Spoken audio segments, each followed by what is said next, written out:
할렐루야. 이 시간 다윗의 승리 이런 제목으로 은혜의 말씀을 나누겠습니다. 은혜 하나님께서 저와 여러분 우리 모두에게 크신 은혜를 주시기를 중심으로 소원합니다. 사모합니다. 시편 107편 9절에 보면 그가 사모하는 영혼에게 만족을 주시며 줄인 영혼에게 좋은 것으로 채워주심이로다 이렇게 말씀했습니다.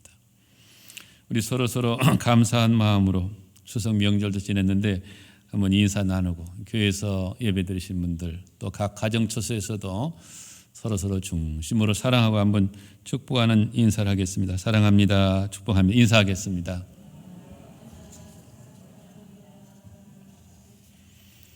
저도 오늘 성전에 나와서 예배하시는 귀한 여러분들 또 각 가정처소 예배하는 귀한 여러 성도님들 어린 아이들까지 또 가정에서 예배를 드리실 텐데 여러분들 다 주님의 사랑으로 사랑하고 축복합니다.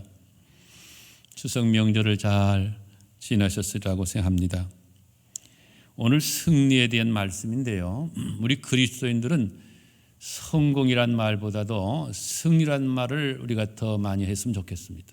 주 안에서 성공한다 물론 좋습니다. 그런데 우리는 신앙생활 하는 사람들로서 승리하는 신앙생활을 해야 되는 것입니다. 이것이 성공보다는 훨씬 더 좋고 또 중요하다고 생각합니다.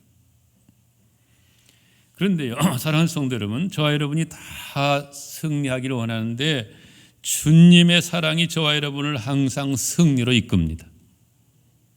이게 은총의 승리, 은혜의 승리 이란 표현이 참 좋습니다. 성경적인 바른 믿음의 표현이라고 생각합니다. 이게 승리는요 사랑에 의해서만 얻어집니다. 그러므로 우리 모두 우리에게 주신 성령으로 말미암아 하나님의 사랑이 저와 여러분의 마음에 부은 바 되어서 그 사랑 가지고 성령이 부어주시는 그 사랑 가지고 꼭 승리하는 신앙생활을 할 수 있기를 예수님의 이름으로 축복합니다. 예수님께서 뭐라고 말씀하셨어요? 새 계명을 너희에게 주노니 서로 사랑하라. 내가 너희를 사랑한 것 같이 너희도 서로 사랑하라. 너희가 서로 사랑하면 이로써 모든 사람이 너희가 내 제자인 줄 알리라. 요한복음 13장 34절 35절 말씀입니다. 주님께서 저와 여러분을 나를 사랑하신 것처럼 저와 여러분이 우리들이 서로 그와 같이 사랑하면 우리 교회는 반드시 승리할 줄로 믿습니다. 주님의 말씀대로 순종했는데 승리가 안 따라오겠습니까? 우리가 주님의 말씀대로 안 순종하니까 승리가 안 따라오죠. 우리 그리스도인들 저와 여러분은 꼭 승리하는 신앙생활을 해야 되는 것입니다. 요한일서 4장 18절에 보면요, 사랑 안에 두려움이 있고 온전한 사랑이 두려움을 내쫓나니 두려움에는 형벌이 있습니다. 두려워하는 자는 사랑 안에서 온전히 이루지 못하였느니라고 말씀했습니다. 온전한 사랑이 두려움을 내쫓고 승리하는 신앙생활을 하게 하는 것입니다. 그러므로 우리 모두 꼭 승리하는 믿음의 사람들이 다 되시기를 다시 한번 예수님의 이름으로 축복합니다. 또 하나 저와 여러분이 승리하는 신앙생활을 하려면요 감사하는 생활, 감사하는 믿음의 사람이 되어야 됩니다. 우리가 감사하면 반드시 하나님이 승리를 주셔서 승리할 줄로 믿습니다. 지금까지는 감사하지 못해서 실패하고 그랬다가도 이 순간부터 감사를 딱 마음에 먹고 주의 말씀대로 순종하면 반드시 승리할 줄로 믿습니다. 감사하는 순간부터 승리가 따라오는 것입니다. 그러므로 우리 모두 주의 말씀대로 믿음에 굳게 서서 감사함을 넘치게 하는 하나님의 사람들이 다 될 수 있기를 소원합니다. 범사에 감사하라고 말씀하셨으니 범사에 감사하면서 하나님의 뜻을 이루어드리고 꼭 승리하는 믿음의 성님 되시기를 중심으로 소원하고 축복합니다. 하나님은 저와 여러분을 너무나 사랑하시고 너무나 기뻐하시기 때문에 누구보다도 저와 여러분이 승리하는 믿음의 삶을 살기를 원하시죠. 자식들이 실패하고 그러면 부모님의 마음은 찢어지잖아요. 하나님은 더 그러시다고 생각합니다. 사랑하는 성도 여러분, 믿음의 생활을 우리들이 다 잘하기를 원하는데요. 그러려면 지금 말씀을 드린 것처럼 주님의 말씀대로 믿음에 굳게 서서 감사함을 넘치게 하며 범사에 감사하는 삶을 살아야 됩니다. 그리고 우리가 그렇게 믿음 생활을 잘하면 반드시 승리하는 삶을 살게 될 줄로 믿습니다. 만일 저와 여러분이 어떤 일이 내 생각대로 안 돌아간다고, 내 뜻대로 되지 않는다고 감사하는 대신에 원망 불평한다면 어떻게 될까요? 우리들이 결코 승리하는 신앙 삶을 살지 못할 것입니다. 승리하는 삶은 고사하고요, 자칫 아주 잘못된 길로 갈 수도 있습니다. 성경은 경고하고 있습니다. 그들 이스라엘 백성들 가운데 어떤 사람들이 원망하다가 멸망시키는 자에게 멸망하였나니 너희는 그들과 같이 원망하지 말아라. 고린도전서 10장 10절 말씀입니다. 역사적인 산 교훈입니다. 이 말씀은 이스라엘 백성들의 잘못된 삶을 따라가지 말라고 말씀하신 말씀인데요, 이스라엘 백성들 광야길을 걸어가면서 많이 원망했어요. 이게 저와 여러분도 지금 광야길, 인생길을 걸어가는 사람들이라고. 물론 어려운 힘든 일이 있어서 원망이 나왔겠죠. 인간적으로 이해를 합니다만, 그러나 우리 그리스도인들은 원망해서는 안 돼요. 어떤 상황에서는 원망에 떨어져서는 안 된다고. 이스라엘 백성들 원망하다가 다 멸망했다고. 이는 큰 역사적인 교훈인 것입니다. 우리들이 다 큰 깨달음을 얻을 수 있는 생생한 역사적인 교훈인 것입니다. 그러므로 저는 오늘 이 말씀을 듣는 우리 가운데 한 분도 원망하는 분이 없기를 중심으로 소원합니다. 원망하면 멸망하는 길인데 우리가 왜 그 길로 가야만 되는 것입니까? 우리 모두 감사하면서 하나님께 예배드리고 하나님의 구원을 보는 복된 믿음의 성도님들 다 되시기를 다시 한번 예수님의 이름으로 축복합니다. 성경은 말씀합니다. 감사로 제사를 드리는 자, 즉 감사로 예배를 드리는 자가 나를, 하나님을 영화롭게 하나니 그의 행위를 옳게 하는 자에게 내가 하나님의 구원을 보이리라. 언제나 들어도 좋은 말씀입니다. 복된 말씀입니다. 사랑하는 성도 여러분, 우리 그리스도인들, 저와 여러분은요 이미 승리한 싸움을 싸우는 사람들입니다. 왜요? 예수님이 우리 앞서서 이미 십자가로 승리하셨기 때문입니다. 예수님이 저와 여러분을 위해서 십자가에 달려 죽으셨습니다. 그 십자가는 패배의 십자가가 아니라 승리의 십자가입니다. 그러므로 우리는 노래합니다. 저는 심심하면 한 번씩 부르는데 늘 승리하는 신앙생활을 하기를 원하는 마음으로 승리는 내 것일세, 승리는 내 것일세, 구세주의 보혈로서 승리는 내 것일세, 내 것일세, 승리만은 구세주의 보혈로서 항상 이기네. 이 말씀, 주 안에서 항상 기뻐하라. 내가 다시 말하니 기뻐하라. 우리가 항상 기뻐하면서 믿음 생활 잘하면 반드시 승리할 줄로 믿습니다. 우리 다 함께 한번 승리의 노래를 한번 부르겠습니다. 한번 반주 치시고 한번 부르겠습니다.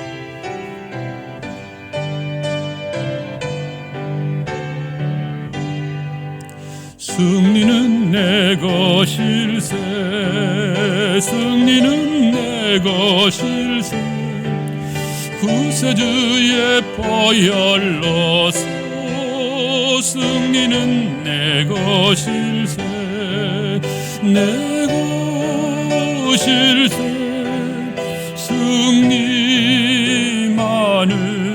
구세주의 보혈로서 항상 이기네.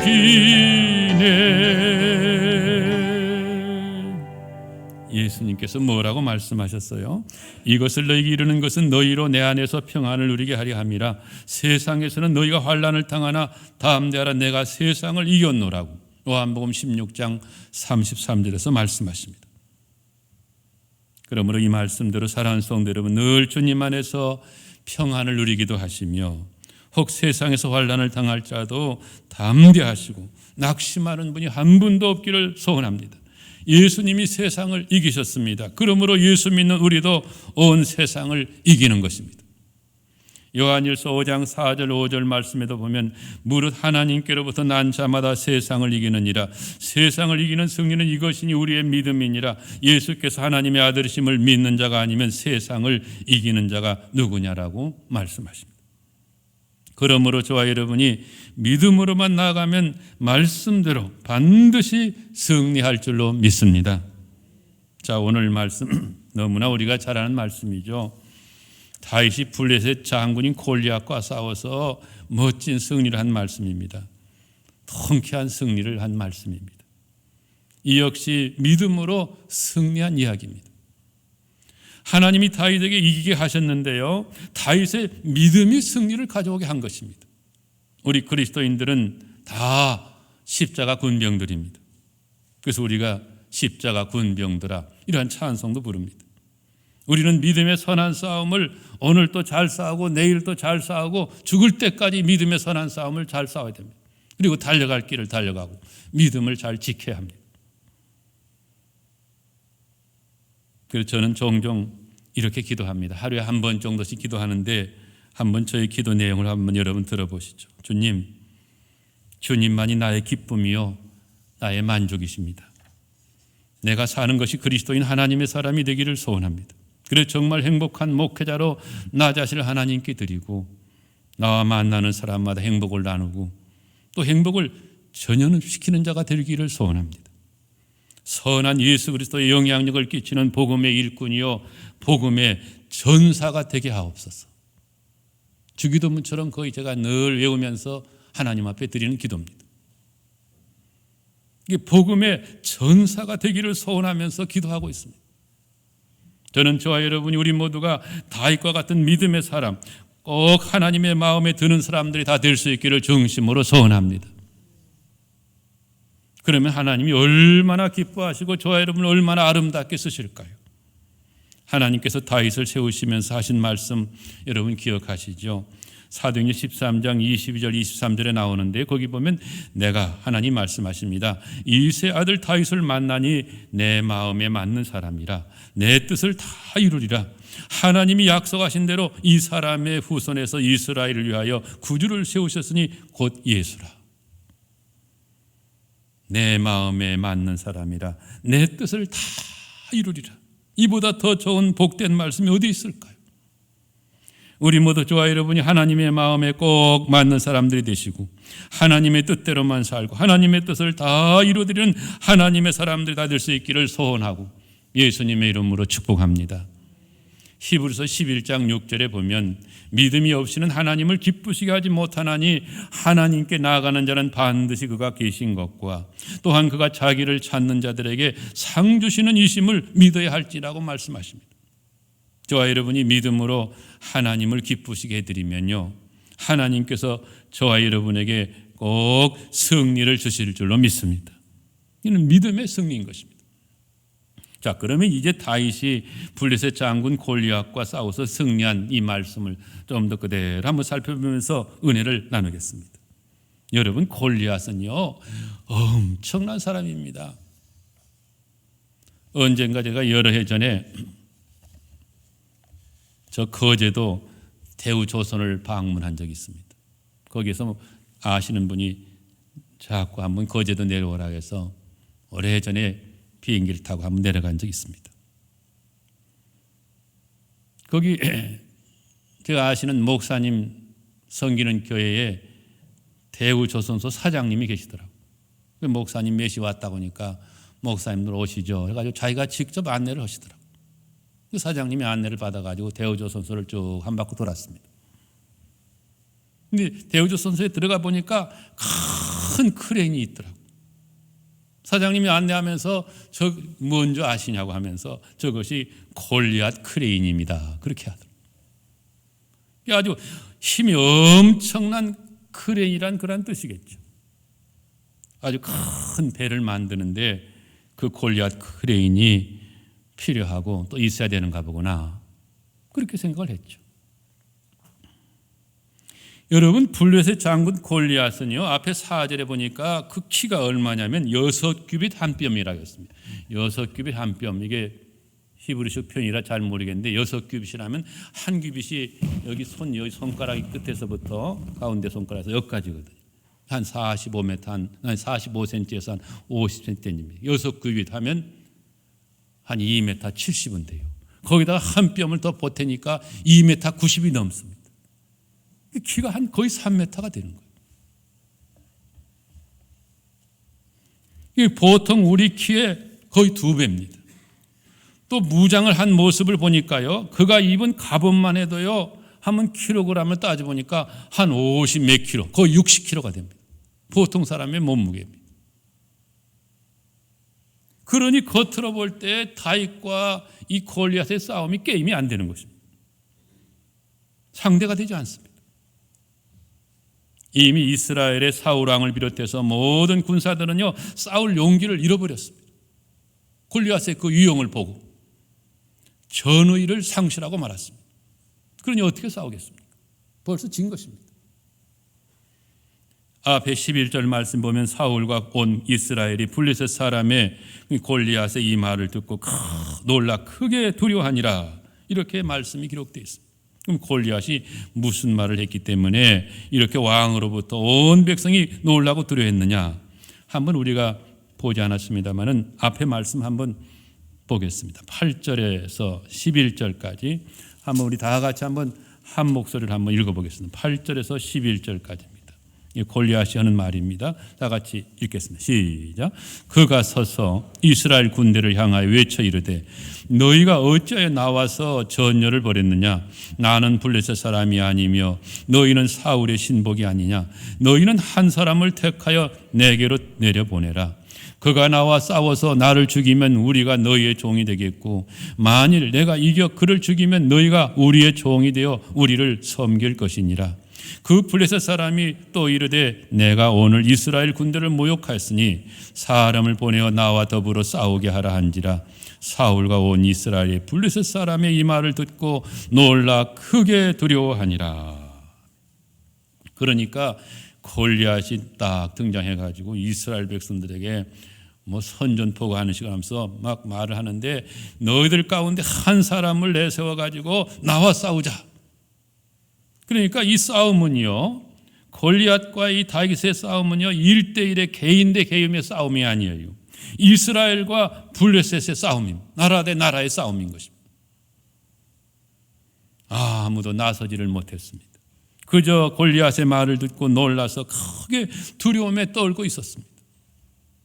사랑하는 여러분, 이때 하나님이 예비하신 사람, 하나님이 준비하신 사람이 있었습니다.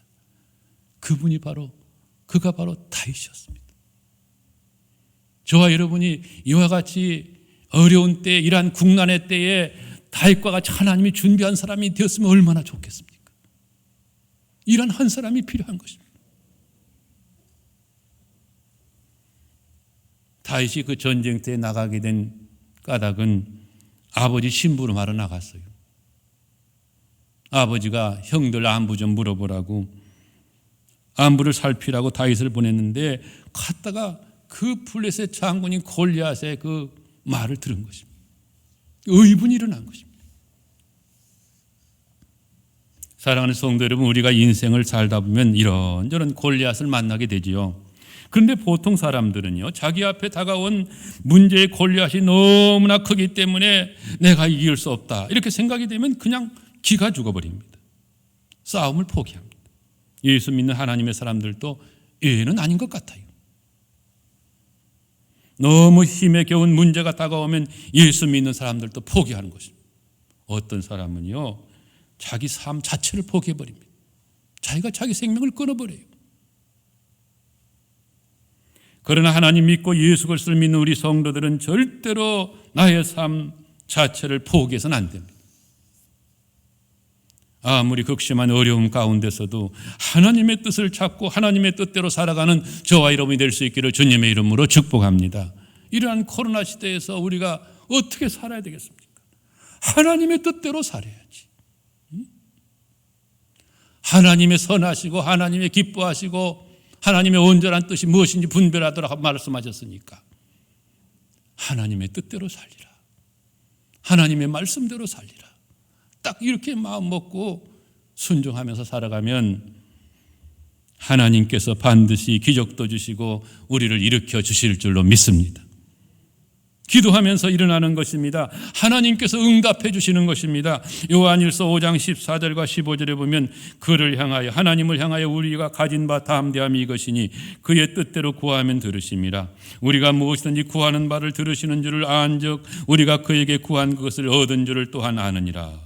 저는 저와 여러분이 이 말씀과 함께 우리의 삶에 이와 같은 아름다운 기도의 응답의 간증들이 계속될 수 있기를 예수님의 이름으로 축복합니다. 그렇습니다. 이 말씀대로 우리가 하나님의 뜻대로 구하기만 하면요, 하나님이 다 응답해 주셔요. 돈도 걱정할 것도 없다고, 돈 없어 하나님 일 모른다고 그런 분이 한 분도 저는 없기를 바라요. 하나님의 뜻대로 구하면 하나님이 다 주시게 되어 있는 것입니다. 나는 돈이 없지만 저쪽에는 돈이 다 있는 것입니다. 하나님께 잡아서 쓰시면 되는 것입니다.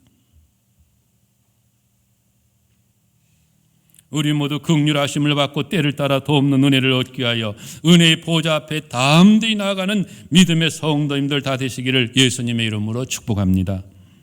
그런데 오늘 말씀을요, 가만히 살펴보면, 묵상해 보면요, 다윗과 골리앗이요 설전을 벌여요. 설전. 다윗과 골리앗이 설전을 벌이는 말씀이 바로 오늘 본문 말씀이라고. 그러니까 다윗과 골리앗이 말로 싸웁니다. 우리 그리스도인은 그러므로 말을 잘해야 됩니다. 우리는 언제나 어디서나 믿음의 말을 해야 돼요. 긍정적이고 또 창조적이고 생산적인 말을 해야 되는 것입니다. 먼저 이제 다윗이 골리앗과 싸우기 나가기 전에 사울 왕의 허락이 있어야 또 싸울 수 있잖아요. 그러니까 다윗이 사울 왕에게 하는 말을 한번 보겠습니다. 아까 제가 본 말씀 읽었는데요. 우리 다 같이 한번 31절부터 37절까지. 다윗이 이제 아버지 심부름 갔다가 골리앗의 말을 듣고 이제 막 의분이 일어나서 내가 싸워야 되겠다 마음을 먹고, 하나님 그런 마음을 주셨어요. 그래서 이제 사울은 나가기 위해서 사울에게 말을 하는 것입니다. 31절부터 37절까지 다 같이 한번 한 목소리 읽어보겠습니다. 시작. 어떤 사람이 다윗이 한 말을 듣고 그것을 사울에게 전하였으므로 사울이 다윗을 부른지라.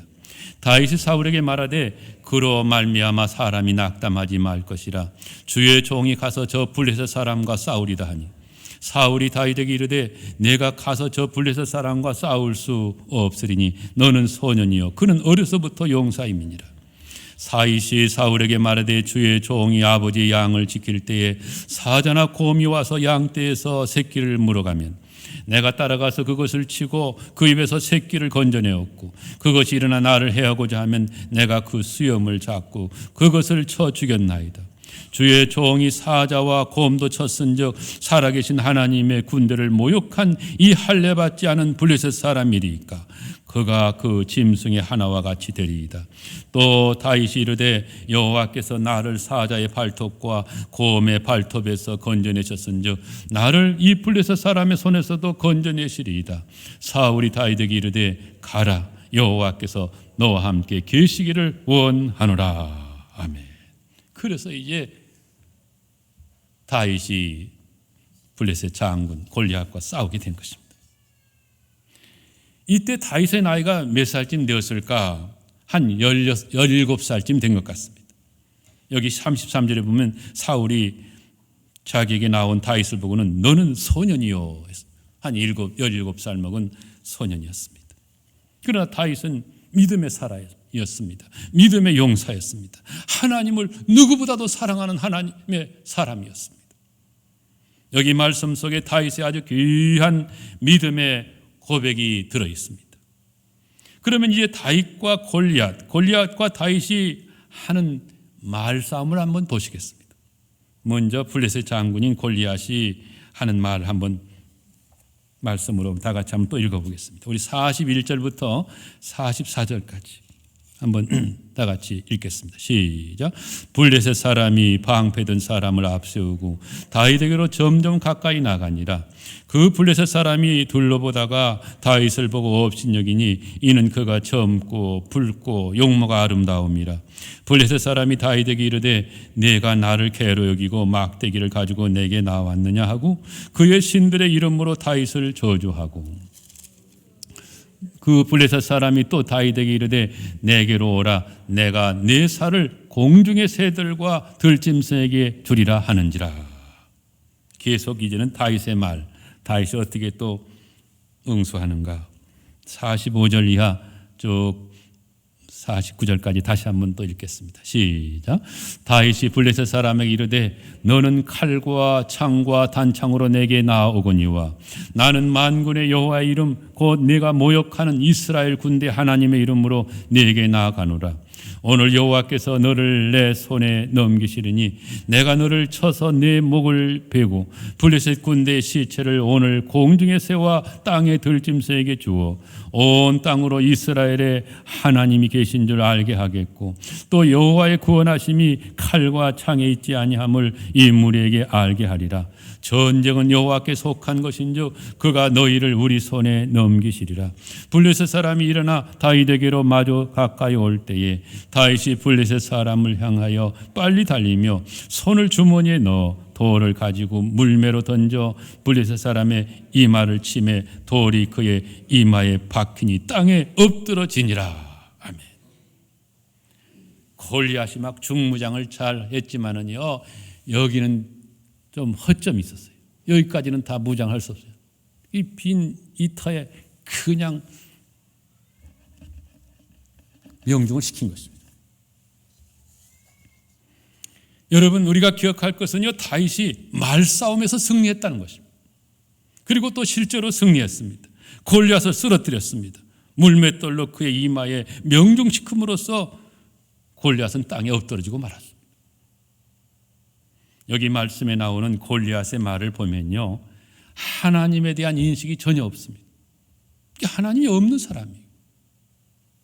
그리고 다윗의 아까 말씀 나왔지만 다윗은 이 골리앗을 짐승처럼 보았어요. 하나님이 없는 사람이니까. 그저 골리앗은 자기 스스로 인간적인 힘에만 의지해서 큰 소리를 치고 있습니다. 그러나 다윗은 나는 만군의 여호와의 이름 곧 네가 모욕하는 이스라엘 군대의 하나님의 이름으로 네게 나아가노라, 이렇게 말하고 있습니다. 그러니 다윗이 패배할 수 있겠습니까? 없죠. 골리앗은 자기 혼자 나오는데 다윗은 하나님과 함께 나아갑니다. 하나님이 함께 하시면, 하나님이 도와주시면 우리들은 어떤 어려움도 극복하고 승리할 수 있을 줄로 믿습니다. 그럼 우리는 두려워하지 말아야 되는 것입니다. 두려워하지 말라, 내가 너와 함께 함이라. 놀라지 말라, 나는 내 하나님이 됨이라. 내가 너를 굳세게 하리라. 참으로 너를 도와주리라. 참으로 나의 의로운 오른손은 너를 붙들리라. 골리앗, 마귀 사탄의 화신이라고 볼 수 있겠죠. 두려워하지 말아야 되겠습니다. 제가 재미있는 이러한 글 하나 이야기 읽었는데 한번 들어보시죠. 오늘 이 말씀과도 잘 매치가 됩니다. 어느 사자가요, 예쁜 아가씨를 보고 내가 저 아가씨하고 결혼을 해야 되겠다, 이렇게 이제 마음을 먹었습니다. 사자는 동물의 왕이잖아요.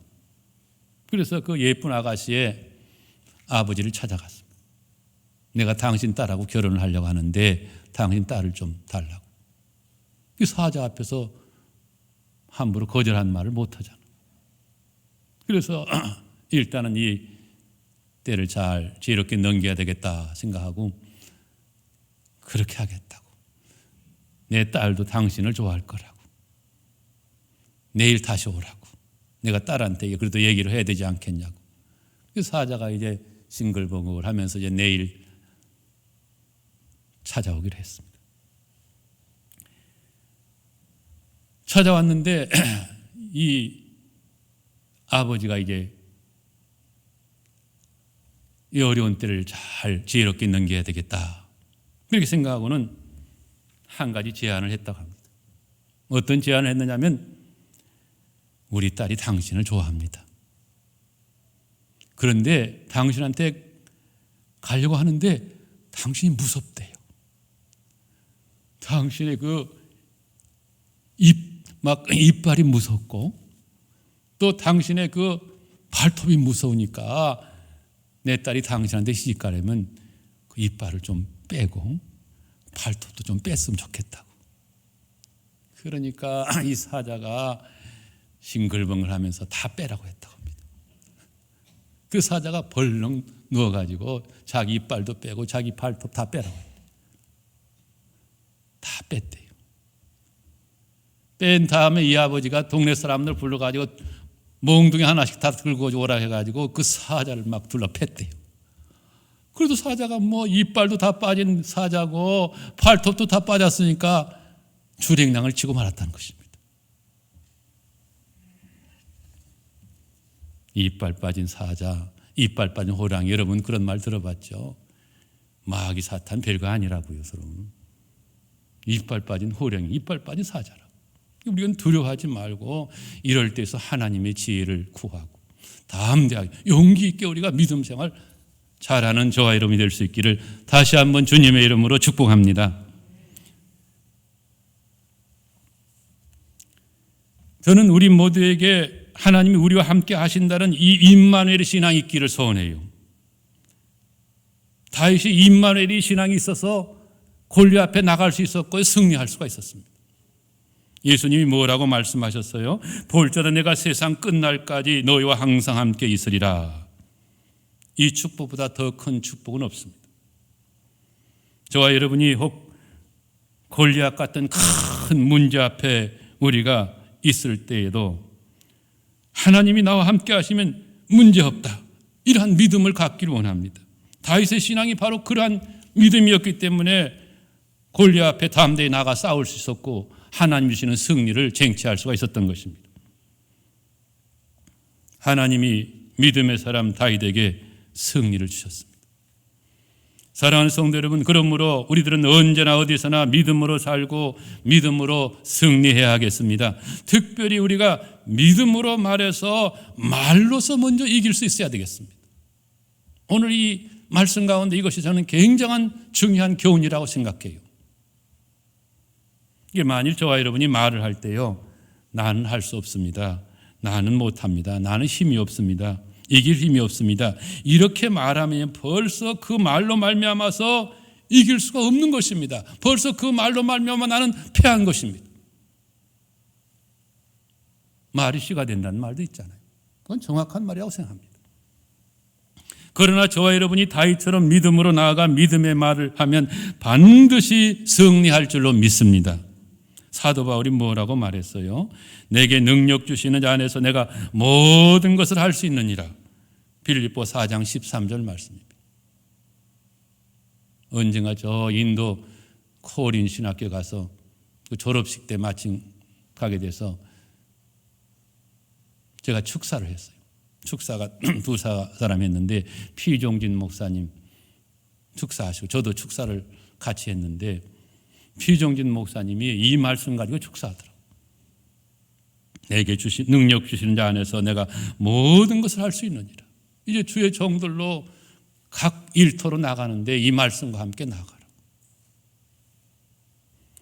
우리 한번 다 같이 따라서 해주시면 감사하겠습니다. 내게 능력 주시는 자 안에서 내가 모든 것을 할 수 있느니라. 이 말씀과 함께 그러므로 우리들이 해보자, 할 수 있다, 하면 된다, 이렇게 믿음으로 말하면서 우리가 나아가면 승리하게 될 줄로 믿습니다. 하나님이 승리를 주십니다. 그 믿음의 말 속에 하나님이 역사하시기 때문입니다. 사랑하는 성도 여러분, 하나님은 저와 여러분의 믿음의 말 속에 함께 계셔요. 다니엘 10장 12절에 보면 내 말이 응답받았으므로 내가 내 말로 말미암아 왔느니라, 이렇게 말씀하고 있습니다. 그러므로 저와 여러분의 말이 얼마나 중요한지 이거 아무리 강조해도 지나치지 않습니다. 사랑하는 성도 여러분, 다윗은 믿음으로 나갔고 또 믿음으로 살았고 믿음으로 말을 했습니다. 그래서 골리앗을 이길 수 있었습니다. 하나님이 이김을 주셨습니다. 저와 여러분이 상황만 보고 말해서는 안 됩니다. 상황이란 시계를 우리가 넘어 보아서도 안 되겠습니다. 믿음으로 바라는 것을 우리가 말해야 합니다. 믿음은 바라는 것들의 실상이라고 히브리서 11장 1절에 말씀했잖아요. 또 이사야 57장 19절에 보면 우리의 입술의 열매를 창조하시는 하나님이시라고 말씀하고 있습니다. 그러므로 우리는 말을 할 때 꼭 믿음의 말을 해야 합니다. 우리들이 자식들을 키울 때 막 속상하고 보니까 저건 싹수가 노랗다 이렇게 생각이 들어갈 때 있잖아요. 영 마음에 안 드는 것입니다. 그렇다고 해서 우리가 너 싹수가 노랗구나 이렇게 부모가 말하면 이거 큰일입니다. 아무리 싹수가 노랗다고 그런 마음이 들어간다 해도 말은 그렇게 해서는 안 된다 이 말이에요. 혹 그런 마음이 안 든다고 해도 그런 생각이 든다고 해도 우리 그리스도인들은 하나님이 너를 사랑하신다. 아빠도 너를 사랑한다. 너는 장래 훌륭한 사람이 될 거야. 위대한 과학자가 되고 큰 사업가가 될 거야. 아빠가 너를 위해서 그렇게 기도할 거야. 엄마가 그렇게 기도하고 있어. 이렇게 믿음으로 말해야 되는 것입니다. 부부간에도 그렇습니다. 서로 바라는 것을 믿음의 말로 해야 되는 것입니다. 그러면 행복한 가정이 될 줄로 믿습니다. 우리 그리스도인들은 없는 것을 있는 것 같이 말해야 하는 것입니다. 로마서 4장 17절에 그렇게 말씀했는데 그런 믿음이 바로 아브라함의 믿음이에요. 이게 우리들이 없는 것을 있는 것 같이 말하면 그것이 바로 믿음의 말이 되는 것입니다. 우리가 믿음으로 승리하면요, 우리 주위에 있는 사람들이 큰 위로와 격려를 받습니다. 이게 저와 여러분이 믿음으로 승리합니다. 믿음으로 승리했습니다. 그러면 그것을 바라보는 내 사랑하는 자식들이, 우리 주위에 있는 구역원들이, 내 주위에 있는 사람들이 큰 격려를 받고 나도 저렇게 믿음의 선한 싸움을 잘 싸우면서 승리해야 되겠다. 그래서 우리 가정 공동체가 승리할 수 있는 것이고, 그래서 우리 교회가 승리할 수 있고, 이러한 귀한 다윗과 같은 믿음의 한 사람들 되시기를 예수님의 이름으로 축복합니다.